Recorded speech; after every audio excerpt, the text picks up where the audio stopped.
তিনটে মাছ কিনলাম আমরা দুই বোন মিলে। আসসালামু আলাইকুম, সবাই কেমন আছেন? আমরা ভালো আছি আলহামদুলিল্লাহ। চিতল মাছ দেখতে পাচ্ছেন, অনেক বড় একটা। কত টাকা দিয়ে নিলাম সেটা তো অবশ্যই বললাম। মাছ কাটাকাটি হচ্ছে, দেখতেই পারতেছেন। যেহেতু আমাদের মাছের আড়ত ছিল, যারা আমার পরিচিত তারা তো অবশ্যই জানেন।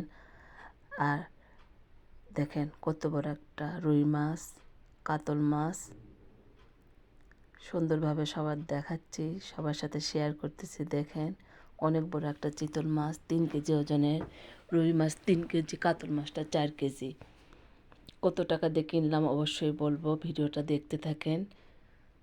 আর মাছগুলো ঠিকঠাক মতো আমরা আর কি কেটে নেব। আমরা দুই বোন মিলে মাছ কিনলাম। লোকটা ঠিকঠাক মতো দাম বলতে পারছে না। আর এই দেখেন দাম ঠিক করে তারপর আমরা যেখানে কাটতে চলে আসছি। রুই মাছটার আঁশ সেরে নিচ্ছে। আমি তো বললাম যে ভালো করে ভিআইপি পিস করে দিবেন। আমরা আসলে বড় পিস ছাড়া মাছ খাই না, ছোট খুব কম করা হয়। কারণ আমার আব্বা যেহেতু বড় বড় আড়ত থেকে আমাদের মাছ নিয়ে আসতেছিল, বিশাল বড় বড় পিস করা। আমার আব্বা ওরকমই আমাদের খাওয়াচ্ছিল যে ছোট করো না মা, সারা জীবন আমি বেঁচে থাকবো না।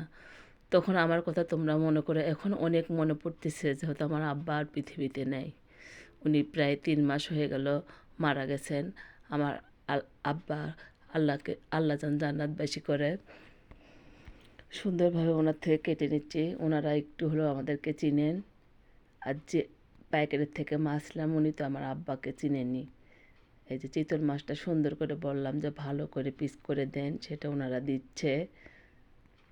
তো মাছগুলো আপনাদের ঠগাইনি, অনেক সুন্দর মাছ দিছে। আমি বললাম যে ঠগাবে না, কারণ যেহেতু ওনারা আমার পরিচিত। আর এই মাছগুলো কাটতেও কিন্তু আমি আর কি দেখছেন বটি কত ধারালো, ওনাদেরকে বলিনি। যেখান থেকে কিনছি ওরাই কিন্তু দিয়ে গেছে, কারণ যেহেতু ওনারা আমার পরিচিত, যারা পাইকার আর কি। ওনারা আগে আমাদের আড়ত থেকে মাছ নিয়ে বিক্রি করতেছিল। প্রত্যেকটা মাছ কিন্তু সুন্দরভাবে কেটে নিলাম। বড় মাছ কিন্তু আমরা বাড়িতে একদম কাটি না আগের থেকেই। আর আগে তো আমরা বড় মাছ কিনতেই ছিলাম।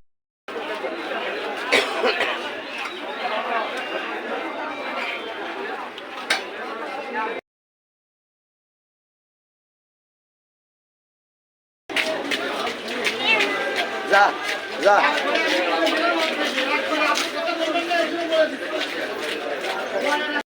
এটার দাম কত ছিল? 1770, রুইটা 1540, এটা হলো 1230।